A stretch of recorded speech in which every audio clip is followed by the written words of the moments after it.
आज मैं आपको ये क्वेश्चन 2 जो है ये सॉल्व करके बताऊंगी। और ये जो क्वेश्चन 2 है ये मैंने क्लास 9th के मैथ्स की ओसवाल सैम्पल पेपर की बुक से लिया हुआ है। ये ओसवाल सैम्पल पेपर की बुक है और चैप्टर का नाम है क्वाड्रिलेटरल्स, ठीक है ना।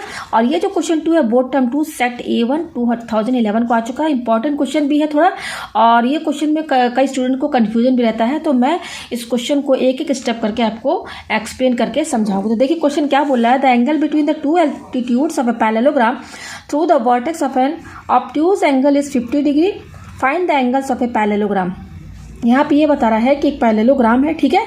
अब यहाँ पे ये बता रहा है कि पैरेललोग्राम में जो वर्टेक्स है, ठीक है ना, वहाँ से दो एल्टीट्यूड जो है दो साइड पर गिराया गया एल्टीट्यूड, ठीक है ना।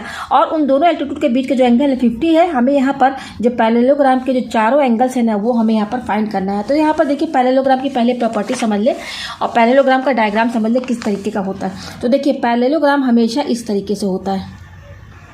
पैरेललोग्राम की प्रॉपर्टी क्या होती है, दो अपोजिट साइड्स पैरेलल होते हैं। जैसे कि इस साइड के अपोजिट ये है तो ये दोनों आपस में पैरेलल होंगे। फिर बचा ये दो अपोजिट साइड, तो ये दो अपोजिट साइड आपस में पैरेलल होंगे। तो ये पैरेललोग्राम की प्रॉपर्टी होती है। और पैरेललोग्राम आपको ऐसे ही नजर आएगा, तिरछा किस्म का नजर आएगा आपको, ठीक है ना। ये आपका पैरेललोग्राम हो गया। अच्छा, ये मैं नाम यहाँ पे दे दूँ A, B, C और D। तो पहली प्रॉपर्टी क्या होती है पैरेललोग्राम की कि अपोजिट साइड से ऑफ ए पैरेललोग्राम, ये देखिए पैरेललोग्राम शॉर्टकट में लिखा जाता है आर पैरेलल। पैरेलल यानी कि AD पैरेलल BC और AB के पैरेलल क्या है, AB के अपोजिट क्या है DC। तो ये दोनों आपस में पैरेलल होंगे, ये हो गया। अच्छा, इस पैरेललोग्राम में देखिए, पैरेललोग्राम में आपको चार एंगल दिख रहा होगा ना, चार एंगल, कितने वर्टेक्स दिख रहे हैं, चार। एक ये जहाँ पे दो साइड आपस में आकर मिले, कॉर्नर्स, कितने कॉर्नर्स हैं, 1 2 3 4, इसी को वर्टेक्स बोला गया है। ये जो है ना ABCD ये वर्टेक्स हो गए। और एंगल कितने, चार एंगल हैं, 1 2 3 4। अच्छा, ये जो पैरेललोग्राम होता है ये क्वाड्रिलेटरल का ही टाइप है। क्या है, क्वाड्रिलेटरल का ही टाइप है। तो ये क्वाड्रिलेटरल का टाइप है। और क्वाड्रिलेटरल मतलब का चारों जो साइड होता है, चारों एंगल जो होता है क्वाड्रिलेटरल का, वो क्या होता है, उनका सम क्या होता है, 360 होता है। ये भी आप जानते हैं ना। तो ये पैरेललोग्राम ही है, क्वाड्रिलेटरल का टाइप, यानी कि चारों एंगल का सम क्या होता है, 360 होता है। ये आपको समझ में आ गया। अच्छा, इस पैरेललोग्राम में आपको चार एंगल है ना, इसमें आपको टू एंगल्स क्या होंगे,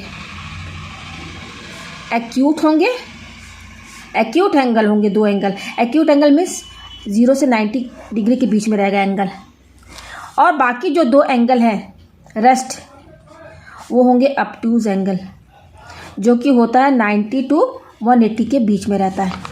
मतलब इस पैरेललोग्राम में चार एंगल आपको दिख रहे हैं ना, इन चारों एंगल में दो एंगल एक्यूट एंगल रहेंगे, यानी कि 0 90 के बीच में रहेंगे, मतलब 90 से कम रहेगा। और बचा दो एंगल वो ऑब्ट्यूज रहेंगे, यानी कि 90 से 180 के बीच में रहेंगे। 180 से ज़्यादा नहीं रहेगा, 90 से 180 के बीच में रहेंगे।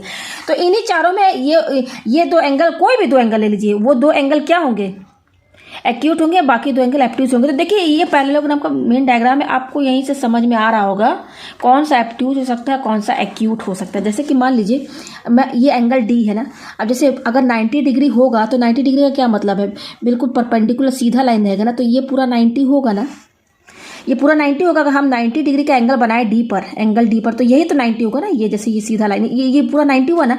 अच्छा, और हमारा पैरेललोग्राम इस तरीके से गया है, D से ये लाइन ऐसे गई है, तो ये जो एंगल बन रहा है ये आपको क्या लग रहा है, 90 ये पूरा है। और ये जो एंगल बना है 90 से कम है ना, मतलब कि ये एंगल D जो है, ये एंगल D 90 से कम दिख रहा है। 90 डिग्री ये पूरा है। अगर हम यहाँ लाइन ड्रॉ करें, स्ट्रेट लाइन बिल्कुल परपेंडिकुलर, तो ये पूरा एंगल 90 होगा। तो ये एंगल तो 90 से कम दिख रहा है ना, तो एंगल D 90 से कम हुआ ना, तो 90 से कम है, तो इसका मतलब ये है कि ये एक्यूट एंगल हुआ। एंगल D जो क्या हुआ, एक्यूट एंगल हुआ, एक्यूट एंगल हुआ। उसी तरह से देखिए ये यहाँ पर एंगल बिल्कुल इसके सामने वाला एंगल B, यहाँ पर भी देखिए अगर हम 90 डिग्री का एंगल बनाइए, देखिए ये, तो ये पूरा एंगल 90 होगा।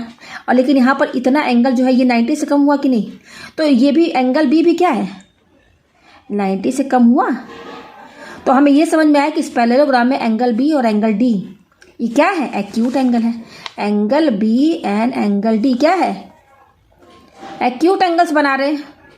मतलब एंगल B और एंगल D, हर पैरेललोग्राम में आपको दो एंगल एक्यूट मिलेगा और दो ऑब्ट्यूज मिलेगा, ठीक है ना। तो ये दो एंगल आपको एक्यूट मिले, मतलब इसका एंगल और इसका एंगल जो भी होगा, जो भी हम लाएंगे, यहाँ पर हमें क्या बताना है, यहाँ पे हमें क्या फाइंड करना है कि पैरेललोग्राम में चारों एंगल हमें यहाँ पे फाइंड करने हैं, क्या एंगल है चारों। और हम ये भी जानते हैं कि चारों एंगल को जोड़ेंगे तो 360 भी आएगा, ठीक है। और दूसरा, जो भी एंगल बी और डी की वैल्यू जो आएगी ना, वो देखिएगा 90 से कम होगा। तो ये दो एंगल आपको एक्यूट दिखे। अच्छा, अब बचा ये दो, तो ये एब्ट्यूज होगा। एब्ट्यूज होगा ना, तो देखिए कैसे होगा। मान लीजिए हम यहाँ पर 90 डिग्री बनाए एंगल ए पर, तो 90 डिग्री तो ये होगा भाई, ये हुआ ना पूरा 90। और ये जो लाइन यहाँ से गई है 90 से अबव गई है ना, 90 डिग्री से ज़्यादा बनना है कि नहीं। ये एंगल देखिए 90 यहाँ पे बनना है, और ये एंगल यहाँ, ये लाइन यहाँ आ रही है, तो ये तो 90 से ज़्यादा हुआ ना। यहाँ एंगल 90 से ज़्यादा बनना है ना। उसी तरह से देखिए यहाँ पर ये जो हमारा सी है, अगर हम यहाँ पर एक लाइन स्ट्रेट लाइन ड्रा करें परपेंडिकुलर, तो ये एंगल तो पूरा 90 होगा यहाँ से लेकर यहाँ तक। लेकिन हमारा सी एंगल, हमारा जो सी पर जो लाइन बनना वो इस तरीके से गया, यानी कि ये पूरा एंगल तो 90 से ज़्यादा हुआ ना। यानी कि एंगल ए और एंगल सी पर जो भी एंगल बनना है वो 90 से ज़्यादा है। तो इसका मतलब क्या हुआ, angle A and angle C are obtuse angles हुए ना। एब्ट्यूज एंगल्स बने ना, यानी कि 90 से ज़्यादा बनने हैं। तो आज जब हम आंसर लेकर आएंगे ना, तो यहाँ पर आप देखिए एंगल ए और सी का जो भी एंगल आएगा वो 90 से ज़्यादा होगा, लेकिन 180 से कम होगा। और फिर जब चारों को ऐड करेंगे तो 360 के बराबर आएगा। तो आप देखिए यहाँ पर हमें यहाँ क्वेश्चन में क्या बोला है, the angle between two altitudes, the angle between the two altitudes of the parallelogram through the vertex of an obtuse angle. Vertex देखिए यहाँ 4 वर्टेक्स हैं, और यहाँ पे किसकी बात हो रही है, जो दो एल्टीट्यूड ड्रॉ किया गया है, निकाला गया कहाँ से, एब्ट्यूज एंगल से निकाला गया है। और उन दोनों एल्टीट्यूड के बीच जो एंगल बनना 50 बनना है, मतलब कि थ्रू द वर्टेक्स, देखिए vertex of an obtuse angle, कौन सा वर्टेक्स यहाँ पर सेलेक्ट किया गया है पैरेललोग्राम का, वो वर्टेक्स जो एब्ट्यूज एंगल बनाता है। तो देखिए यहाँ मैंने बता दिया ना, एब्ट्यूज एंगल कौन कौन सा बना रहा है, एंगल ए और एंगल सी। तो एंगल ए और एंगल सी ये दोनों एब्ट्यूज एंगल है। ये वर्टेक्स ही तो है भाई, ये कॉर्नर, ये क्या है, ये वर्टेक्स ही तो है। लेकिन कौन सा, यहाँ 4 वर्टेक्स है, लेकिन यहाँ पर हमें वो वर्टेक्स लेना है जो एब्ट्यूज एंगल बना रहे हैं। तो यहाँ पर 2 एब्ट्यूज एंगल बना रहे हैं, एंगल ए और एंगल सी। तो इन दोनों में से कोई एक ले लीजिए एंगल, या तो आप एंगल ए लीजिए या एंगल सी लीजिए, दोनों में से कोई एक ले लीजिए। इसका कोई यूज़ नहीं है क्वेश्चन में एब्ट्यूज एंगल की बात, वो वर्टेक्स सेलेक्ट करना है जो एब्ट्यूज एंगल बनाता है। तो ये एंगल ए और एंगल सी है, तो इन दोनों में से कोई एक ले लीजिए, ठीक है। अब उसके बाद देखिए यहाँ पर डायग्राम मैं दोबारा बना रही हूँ, ठीक है ना, क्योंकि हमें एल्टीट्यूड बनाना है उसी वर्टेक्स से, ठीक है ना। तो देखिए पहले पैरेललोग्राम यहाँ पे बनाइए इस तरीके से। पैरेललोग्राम का ये डायग्राम रहता है, ठीक है ना, एग्जैक्ट ए बी सी और डी, और नाम भी आप सीरियली ऑर्डर में रखेंगे, ए के बाद बी, बी के बाद सी, सी के बाद डी, इस तरीके से ऑर्डर में रखेंगे, ठीक है। तो हमें पता चल गया कि ये एंगल और ये एंगल एब्ट्यूज बना रहा है, ये वर्टेक्स है और ये एब्ट्यूज एंगल बना रहे हैं। तो कोई एक इन दोनों में से कोई एक लीजिए, तो मैं ए लेती हूँ, ठीक है। अब देखिए यहाँ पे क्या बोला, the angle between the two altitudes of a parallelogram में 2 एल्टीट्यूड्स थ्रू द वर्टेक्स हमने दोनों में से कोई एक ले लिया। अब यहाँ से 2 एल्टीट्यूड ड्रॉ किया जा रहा है इसी वर्टेक्स से, और ये कौन सा वर्टेक्स है, ये वो वर्टेक्स है जो जहाँ पर ये एंगल एब्ट्यूज एंगल बना रहा है। क्या बना रहा है, एब्ट्यूज एंगल बना रहा है। तो यहाँ से आपको 2 एल्टीट्यूड ड्रॉ करना है। तो एल्टीट्यूड का मतलब क्या, परपेंडिकुलर लाइन ड्रॉ कीजिए। परपेंडिकुलर ही, एल्टीट्यूड मतलब क्या, परपेंडिकुलर हाइट। तो ये देखिए परपेंडिकुलर, ये एक पहला एल्टीट्यूड मतलब क्या, 90 डिग्री बना रहा है एंगल, ये 90 है तो ये भी 90 होगा। तो ये 2 एल्टीट्यूड निकालना, यहीं से 2 एल्टीट्यूड। तो एक एल्टीट्यूड ये आया जो कि डीसी पर गिरा। अब एक और एल्टीट्यूड, अगर हम सीधा लाइन खींचे, बिल्कुल सीधा, देखिए सीधा खींचे, देखिए ये बना, ये हुआ, तो ये बना यहाँ पर 90 एल्टीट्यूड मतलब क्या, परपेंडिकुलर। तो ये 90 है तो ये भी 90 ही होगा, यही ना मतलब है। तो आपको ये समझ में आया क्वेश्चन क्या बोला था, एंगल बिटवीन 2 एल्टीट्यूड। देखिए 2 एल्टीट्यूड इस वर्टेक्स से, इस ए पर, ये ए वर्टेक्स ही तो है ना, 4 वर्टेक्स है, ए बी सी डी। तो ये वर्टेक्स चूज़ किया, और यही वर्टेक्स क्यों चूज़ किया, क्योंकि ये एंगल ए क्या है हमारा, यहाँ पर एब्ट्यूज एंगल बनेगा। ये पूरा एंगल ए जो है ना, ये पूरा एब्ट्यूज एंगल बनाया, मैंने सब एक्सप्लेन कर दिया। 2 ही एब्ट्यूज एंगल है, एंगल ए और एंगल सी। तो मैंने ये वाला सेलेक्ट किया। आप चाहे तो यहाँ से भी बना सकते हैं। आप यहाँ जैसे मान लीजिए अगर आप सी से एल्टीट्यूड ड्रॉ करेंगे तो कैसा बनेगा, मैं यहाँ दिखा दूँ आपको। मान लीजिए कि ये मेरा पैरेललोग्राम है, ठीक है ना, मैंने नाम दिया ए बी सी और डी। तो एब्ट्यूज एंगल लेना है, तो ये 2 एब्ट्यूज एंगल है। तो अब मान लीजिए मैंने यहाँ से 2 एल्टीट्यूड लिया, आप यहाँ सी से ले लीजिए। तो देखिए सी से लेंगे तो कहाँ जाएगा, देखिए यही तो गिरेगा ना, ये रहा इस तरीके से, ये बना ना 90 डिग्री, यहाँ 90 डिग्री तो ये भी 90। तो एक और एल्टीट्यूड इसी वर्टेक्स से लेना है, तो लेंगे तो अब कैसे जाएगा, देखिए ऐसे ही तो जाएगा ना, ये गया ना। तो ये भी डायग्राम हो सकता है अगर आप सी वर्टेक्स से लेंगे 2 एल्टीट्यूड, ठीक है। या फिर आप ए से लेंगे तो ऐसा डायग्राम बनेगा, तो कोई दोनों में से कोई एक सेलेक्ट कर लीजिए। तो मैं ये वाला डायग्राम लेकर चल रही हूँ। अब यहाँ पे क्वेश्चन में क्या बोल रहा है कि the angle between to altitude, ये दो एल्टीट्यूड है, ये यहाँ नाम दे दीजिए, इसका नाम दे दीजिए एम, यहाँ पे गिर रहा है ना तो इस पॉइंट का नाम दे दीजिए एन, ठीक है, इस पॉइंट का नाम एम, इस पॉइंट का नाम एन। अब इन दोनों एल्टीट्यूड के बीच जो एंगल बनना है ना, ये देखिए ये एंगल कितना है 50।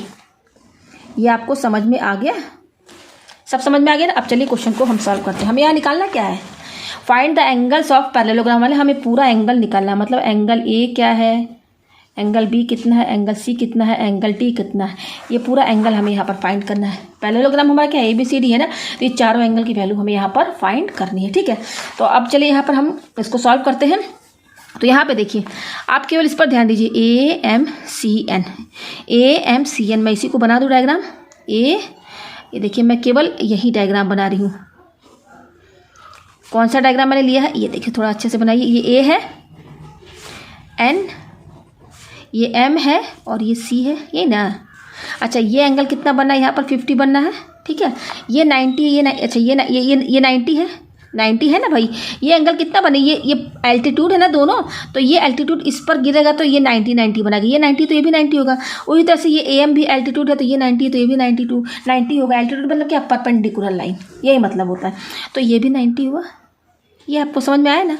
ये 50, ये 90, ये 90 है और ये एंगल तो हमें पता है नहीं। तो हमने ये क्यों लिया AMNC, क्योंकि ये क्वाड्रिलेटरल ही तो है। क्वाड्रिलेटर के 4 साइड होते हैं तो ये क्वाड्रिलेटरल ही तो शेप बना रहा है ना। अच्छा अब यहाँ पर देखिए, पहले यहाँ पर हमें कुछ लिखना होगा।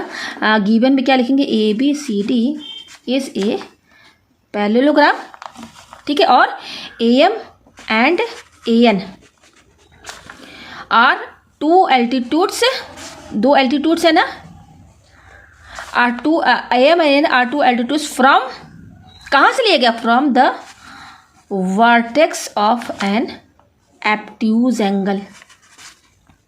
वो वर्टेक्स जहाँ पर एप्ट्यूज एंगल बनता है वहाँ से ये दो एल्टीट्यूड लिए गए हैं। अच्छा ये AM जो एल्टीट्यूड है किस पर गिर रहा है, DC पर। AM किस पर परपेंडिकुलर है, DC पर है। अच्छा और AN परपेंडिकुलर टू BC, ये आपको सब समझ में आ रहा है ना। ये लिख दिया, इतना गिवन में तो कुछ लिखना ही पड़ेगा ना। अच्छा यहाँ पे एंगल कितना बना रहा है, क्वेश्चन में ही बता दी, दो एल्टीट्यूड के बीच में एंगल कितना 50, यानी कि एंगल MAN ये कितना बना रहा है 50। तो ये इतना गिवन है, आपको लिखना पड़ेगा, इंट्रोडक्शन थोड़ा देना पड़ेगा कि आपने डायग्राम में क्या क्या बनाया है, क्या क्या दिख रहा है उतना लिख दीजिए, लिख दिया। अच्छा अब मैंने इस पूरे डायग्राम में से केवल ANMC लिया, ANCM ये वाला डायग्राम लिया, देखिए ठीक है ना। तो ये क्यों लिया, यहाँ ये क्वाड्रिलेटर बनना है और यहाँ पर हमको ये एंगल, 3 एंगल पता है तो ये C पता चल जाएगा ना। और एंगल C क्या है, पैरेललोग्राम का ही तो है एंगल, तो एक एंगल पता चल जाएगा। तो चलिए अब यहाँ से हम ये एंगल C पता करते हैं। तो हम यहाँ क्या लिखेंगे, AN, देखिए ANCM ऐसे नाम दे दीजिए। ANCM इज ए क्वाड्रिलेटरल, ये क्या है, क्वाड्रिलेटरल ही तो है। और हम ये जानते हैं थ्योरम क्या कहता है, property sum of the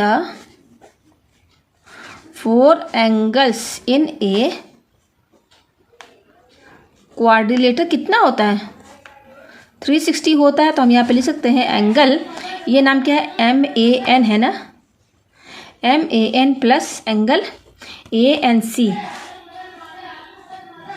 plus इस एंगल का नाम एंगल C देंगे, ठीक है ना, इसका नाम एंगल C ही रहने देते हैं। और इस एंगल का नाम क्या देंगे, एंगल CMA। चारों एंगल का नाम मैंने दिया है, केवल इसको एंगल C छोड़ दिया, बाकी सबका नाम मैंने दे दिया। तो किसके बराबर होगा, 360 के बराबर होगा। अच्छा MAN ये एंगल कितना है, 50 है। ये ANC ये एंगल 90 है। एंगल C तो पता करना है हमें, प्लस CMA ये एंगल कितना है, 90 है। ये हो गया 360, सबको जोड़िए, 90 90 180 और 180 में 50 आप जोड़िए, देखिए ये 180 हो गया, 180 50 230 हुआ। ये कितना आया, 230 plus angle C equal to 360। तो एंगल C कितना होगा, 360। ये प्लस है, इधर जाएगा तो माइनस में चला जाएगा। तो इसमें से 360 में से आप 230 माइनस कर लीजिए तो 130 आएगा, 130। एंगल C कितना आया, 130 आया। अच्छा यहाँ पर देखिए ये हमारा 130 आया है। अच्छा पैरेललोग्राम, हमारा पैरेललोग्राम क्या है, ABCD पैरेललोग्राम में क्वेश्चन में ही बता दिया। पैरेललोग्राम की एक और प्रॉपर्टी है, थ्योरम है कि opposite angles of a parallelogram are equal होता है, ठीक है ना। तो यानी कि जैसे हमारा पैरेललोग्राम क्या है, ए बी सी डी है ना, मैं यहाँ पे बना दूँ पैरेललोग्राम। ये रहा हमारा ए, ये हमारा बी, ये सी और ये डी। तो अभी हमने एंगल सी निकाला, कितना निकाला 130। ये एंगल सी है ना, ये कितना निकाला 130। तो पैरेललोग्राम में अपोजिट एंगल्स क्या होते हैं, इक्वल होते हैं। तो इस एंगल का अपोजिट क्या है, यही तो है ना। तो यानी कि फ्रॉम थ्योरम एंगल सी जो है एंगल ए के बराबर हो जाएगा। तो अगर ये 130 है तो ये भी 130 होगा। तो हमें दो एंगल पता चल गया। अब बाकी ये दो एंगल फाइंड करना। अच्छा, एक चीज़ और मैं बता दूं, पहले ही मैंने आपको बता दिया था कि एंगल ए और एंगल सी क्या है। एब्ट्यूज एंगल बना रहे हैं ना, मैंने सब एक्सप्लेन किया था। मैं यहाँ पर दिखा दूं, ये देखिए, ये सब एक्सप्लेन किया था ना। एंगल ए और सी क्या है, एब्ट्यूज एंगल किसे कहते हैं, जो 90 और 180 के बीच में रहे। 90 से ज़्यादा और 180 से कम। तो देखिए आया है ना, 90 से ज़्यादा है और 180 से कम है ना ये। तो अब यहाँ पर चेक भी हो गया हमारा, यही तो एब्ट्यूज एंगल से। आप देखिए एंगल्स भी उसी हिसाब से आ रहा है। तो चलिए, ये दो एंगल पता चल गया। अब हमें बी और डी फाइंड करना है। तो देखिए अब कैसे निकालेंगे क्वेश्चन। ये पैरेललोग्राम है, पैरेललोग्राम की प्रॉपर्टी मैंने आपको बता दिया। क्या बताया था कि अपोजिट साइड्स पैरेलल होते हैं, यानी कि अपोजिट साइड पैरेलल। मैंने यहाँ सब लिख दिया, ये देखिए, A D parallel B C, A D parallel B C, A B parallel D C. तो देखिए यहाँ पर ये जो ए डी है और ये बी सी आपस में पैरेलल है। तो प्रॉपर्टी है किसकी, पैरेललोग्राम की। ये दोनों आपस में पैरेलल है। अच्छा, आपने पढ़ा होगा थ्योरम इसी क्लास 9th में। आपने क्या पढ़ा होगा, अगर दो पैरेलल लाइन है, अगर दो, जैसे ये दो लाइन है पैरेलल है, ये दो लाइन आपस में पैरेलल है।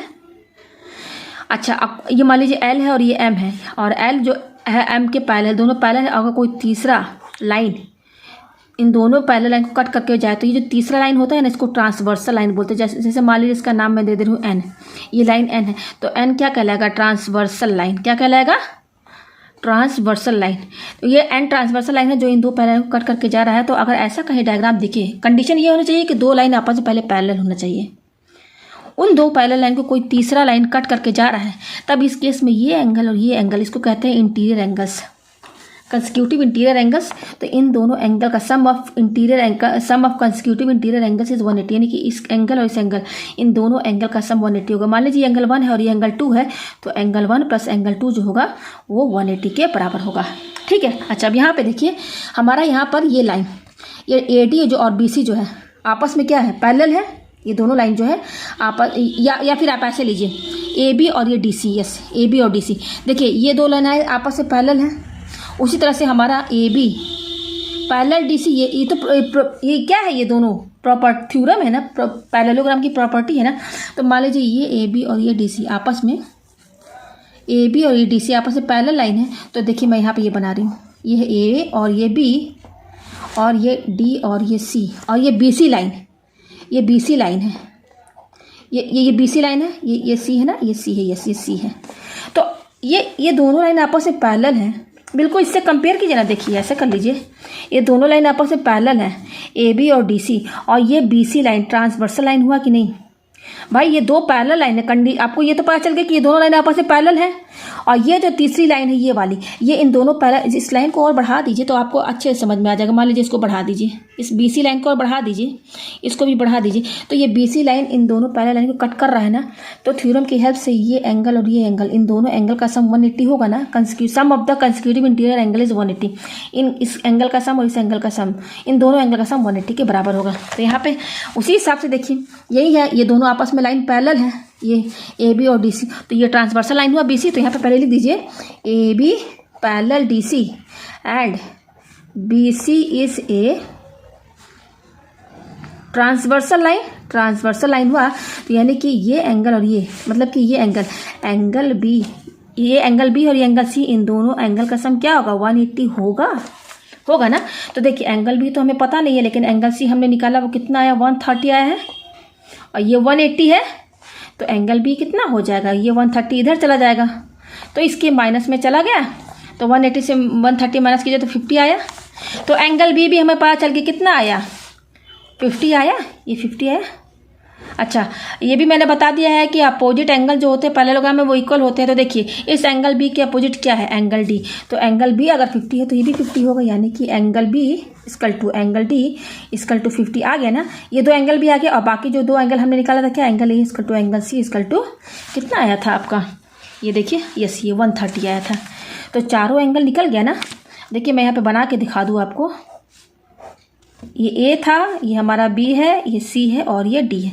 एंगल ए आया है 130, एंगल सी भी आया 130, एंगल बी आया 50 और ये एंगल आया 50। और ये पैरेललोग्राम क्या क्वाड्रिलेटरल का ही टाइप है, तो चारों एंगल जोड़ेंगे तो 360 भी आएगा। और मैंने ये भी बताया था कि पैरेललोग्राम में 2 एंगल एब्ट्यूज होते हैं, 2 एक्यूट होते हैं। देखिए एंगल ए और एंगल बी और डी, एंगल बी और डी मैंने पहले ही आपको बता दिया था, ये क्या है, एक्यूट एंगल्स है ना। ये देखिए एंगल ए एंड सी, हाँ ये देखिए एंगल बी और डी क्या था, एक्यूट एंगल्स थे। एक्यूट एंगल मीन्स क्या, 90 से कम, तो देखिए आया है ना, 90 से कम आया है ना। और ये एब्ट्यूज है तो 90 से ज़्यादा और 180 से कम आया है ना। और चारों एंगल का सम 180 भी है ना, तो यहाँ सब चेक भी हो सकता है, चेक भी कर लिया गया। तो यहाँ पर जो भी आंसर आया सब सही आया है। और मुझे उम्मीद है आपको ये क्वेश्चन अच्छे से समझ में आ गया होगा।